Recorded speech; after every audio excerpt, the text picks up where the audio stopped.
안녕하세요. 동명병원 대표원장 정찬혁입니다.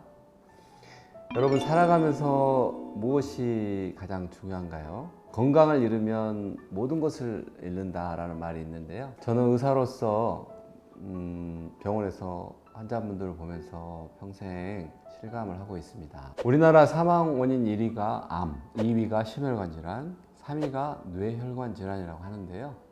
모두 조기 발견, 조기 치료가 결정적으로 중요한 질환들이죠.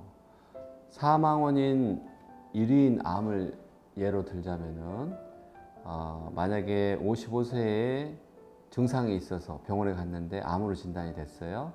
그러면 치료를 받습니다. 그리고 5년 생존율이 보통 안 되는 경우가 많기 때문에 60세에 사망하신다고 치면 그런 분이 만약에 53세에 증상이 생기기 전에 건강검진으로 암을 발견해서 조기 치료를 해서 비교적 건강하게 80세까지 산다면 20년 동안 추가 생존을 하고 삶의 질도 높아졌다고 할 수 있죠. 바로 이게 건강검진이 잘 작동된 그런 사례라고 할 수 있겠습니다. 그래서 건강검진은 조기 발견, 조기 치료가 그 목적입니다. 우리나라에서 국가 일반 검진, 국가 공단 검진이라고 하는데요. 전체 국민의 한 3분의 2 정도가 받고 있어요. 그리고 암 검진은 국민의 절반 정도가 받고 있습니다. 건강에 대해서 평소에 자신감이 있거나 또 생활이 너무 바쁘신 분들은 건강검진을 건너뛰기도 하고, 또 술, 담배를 많이 하시거나 평소에 비만이 있는 분들은 건강검진에서 무슨 이상이 나올까봐 두려워서 검진을 좀 피하는 경우도 사실 주변에서 많이 봅니다.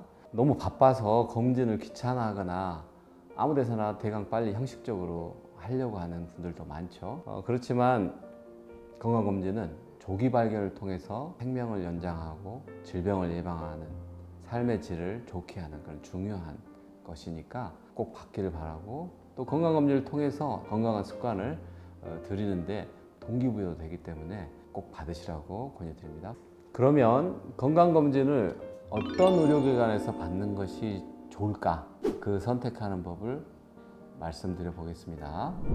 우선 검진 시작할 때 예진한다고 하죠. 그 시작 과정부터 나중에 결과가 나와서 상담을 받고 진료를 받거나 연계를 하는 그 과정까지 전문의가 직접 챙기고 상담해 주는 곳이 좋겠습니다.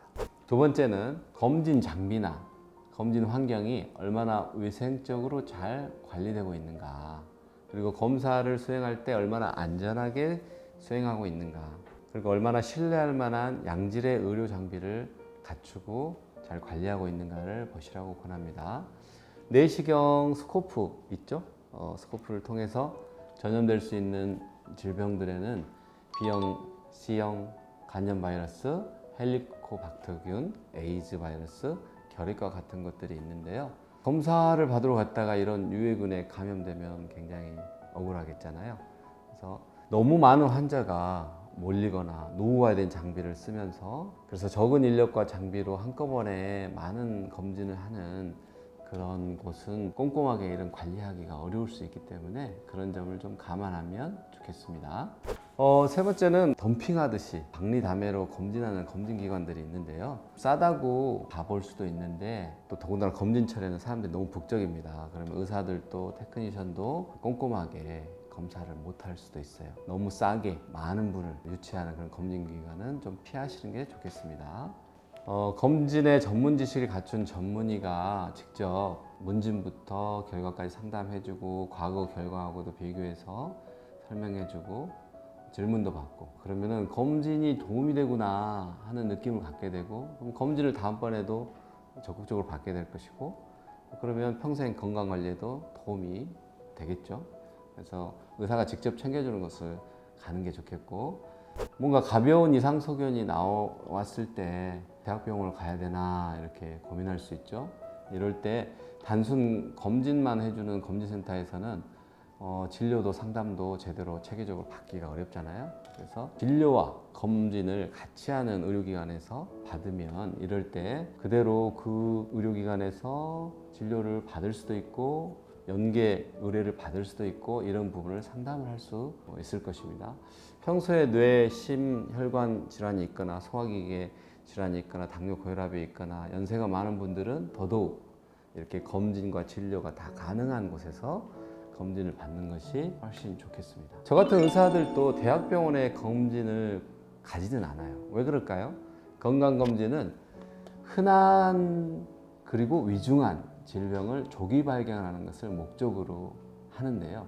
이 목적에 비해서 대학병원은 너무 조직이 크고 좀 번잡하게 느껴집니다.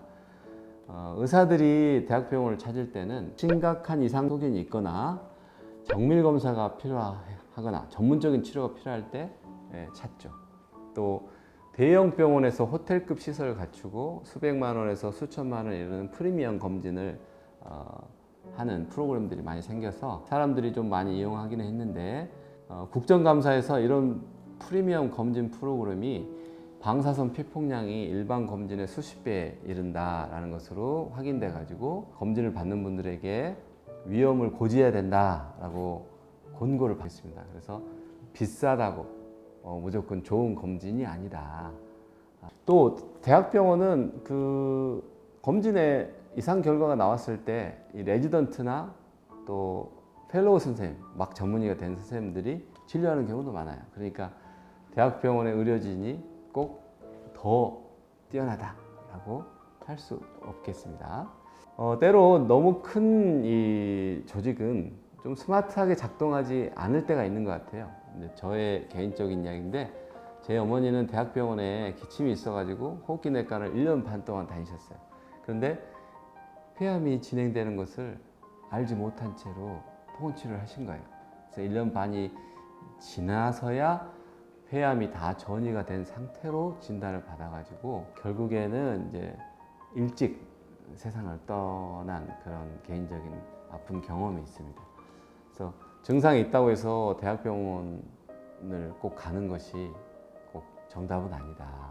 검진의 용도에 맞게 이렇게 잘 건축된 건물에서 좋은 장비를 갖추고 또 검진과 진료 역량이 잘 갖춰진 의료진이 있는 그리고 위생적으로 잘 관리되는 병원이라면 지역에 있는 병원이라도 접근성이 좋고 이상이 있을 때 주치의 관계를 맺기도 좋기 때문에 여러모로 더 편리할 것이라고 생각합니다. 제가 레지던트였을 때 저희 아버지가 전화를 하셨어요. 갑자기 손발이 절절하고 감각이 이상하다고. 제가 바로 대학병원에 있었기 때문에 대학병원 오시게 해서 뇌 MRI를 검사하고 뇌 경색이 확인됐어요. 다행히 심각할 수 있었던 뇌경색 후유증을 막을 수 있었는데요.